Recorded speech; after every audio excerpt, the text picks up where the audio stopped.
j'ai rassemblé pour la création de Zendé vivants, devenus les sillons d'amour vivant, un écosystème d'artistes inouïs et mémorables.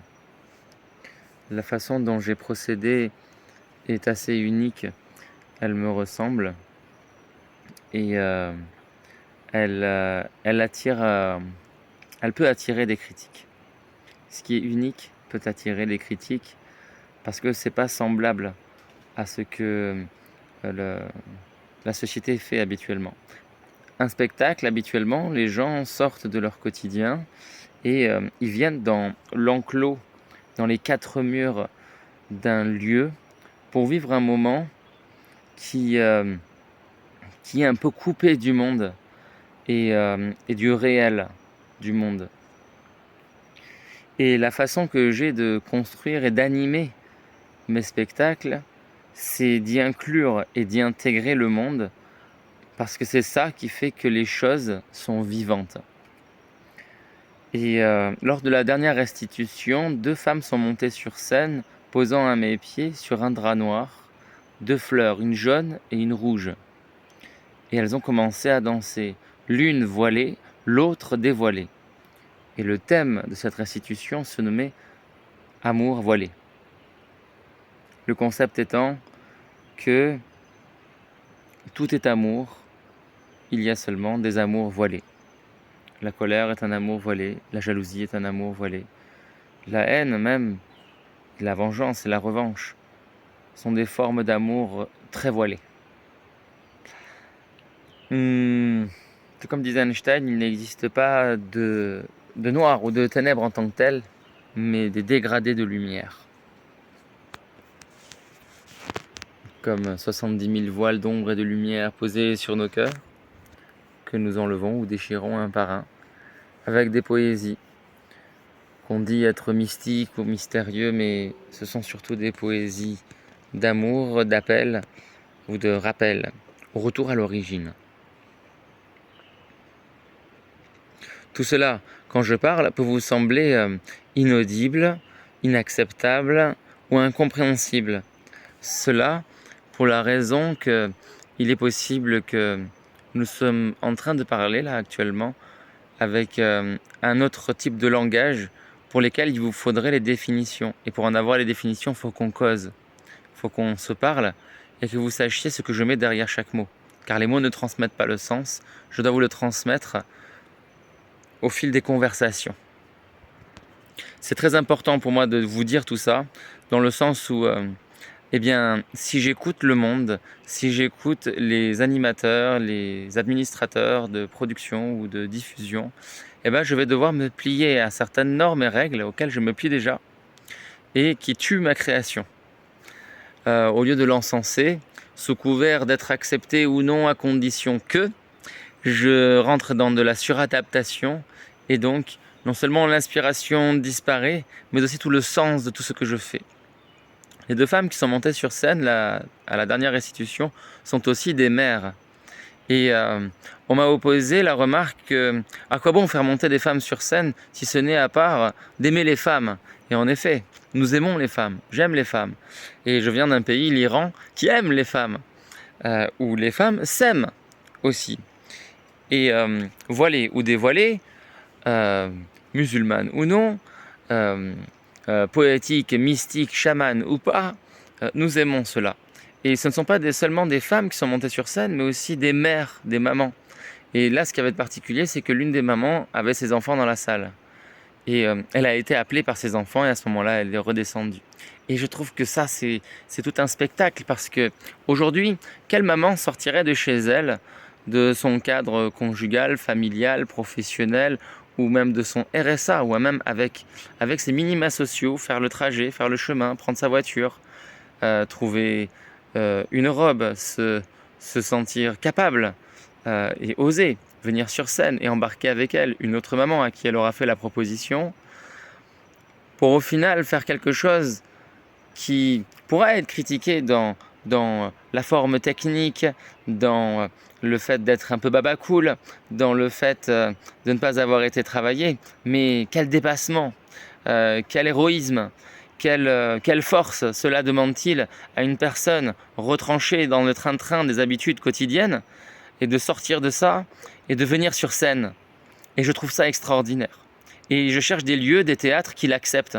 Quelle que soit la couleur de vos chaises, quelle que soit la beauté de la salle que vous proposez, quelle que soit la compétence des techniciens que vous avez, qui puissent accueillir de tels événements.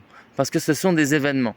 Il y a des événements que vous allez voir en allumant la radio, la télé, et en voyant passer l'histoire du monde qui se déroule sous vos yeux.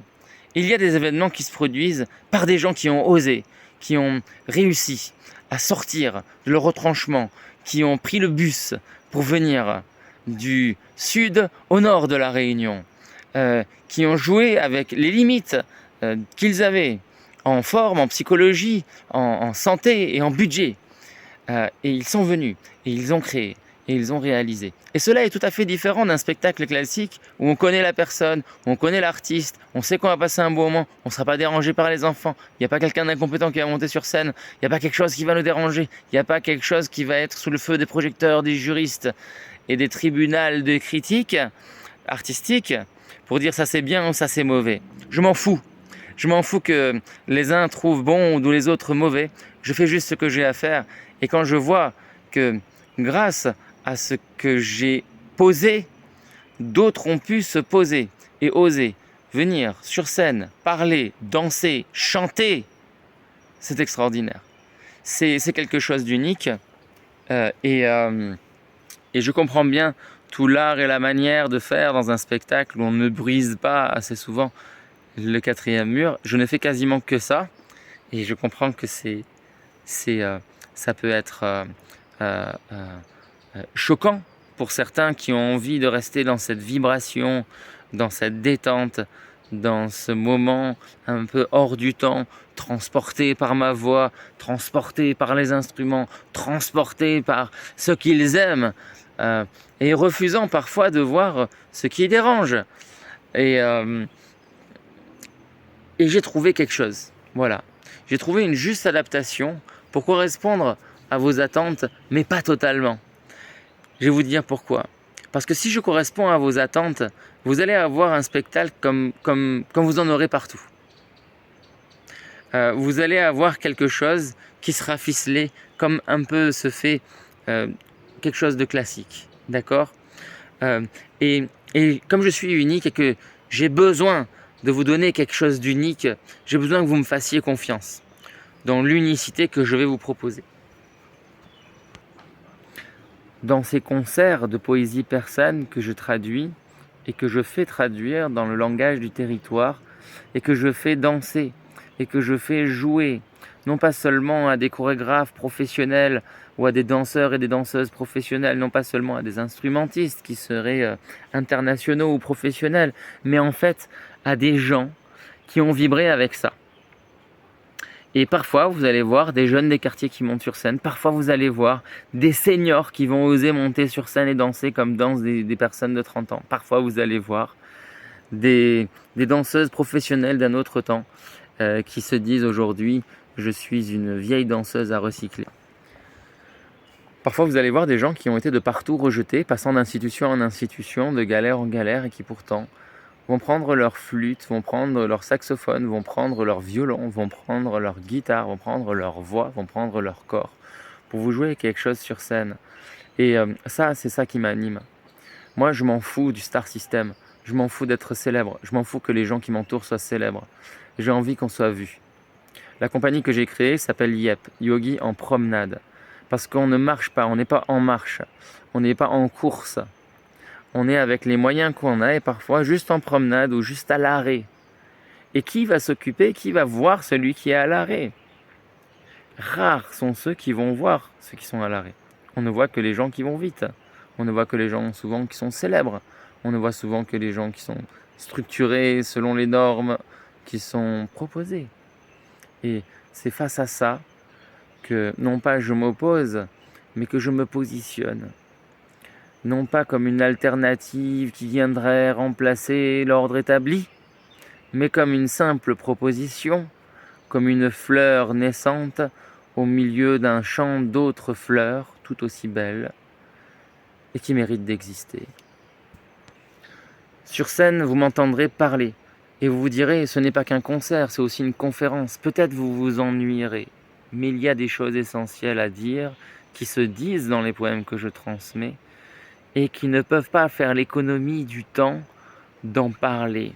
Je vous en parle sur les réseaux sociaux, je vous en parle par mail dans les lettres que je vous envoie et je vous en parle en live, en direct, de façon athlétique et pleine de forme et d'énergie sur scène. Cela n'aura peut-être absolument rien à voir avec la beauté lissée, contemporaine, bien ficelée.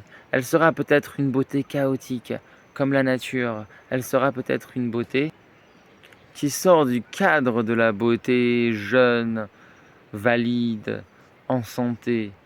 Peut-être vous allez être en face d'une beauté qui vieillit, d'une beauté qui tombe malade, d'une beauté qui s'handicape, qui s'invalide et qui pourtant reste beauté. Et si dans la course effrénée de vos vies, parfois endeuillées, parfois enorgueillies, vous vous posiez un instant au pied d'un champ et que vous voyez cette beauté qui se déploie en vous comme des fleurs qui poussent dans un champ. Peut-être vous surprendrez-vous à vous dire, comme moi je me le dis aujourd'hui, que la vie est un spectacle et que c'est ça qu'on voit sur scène.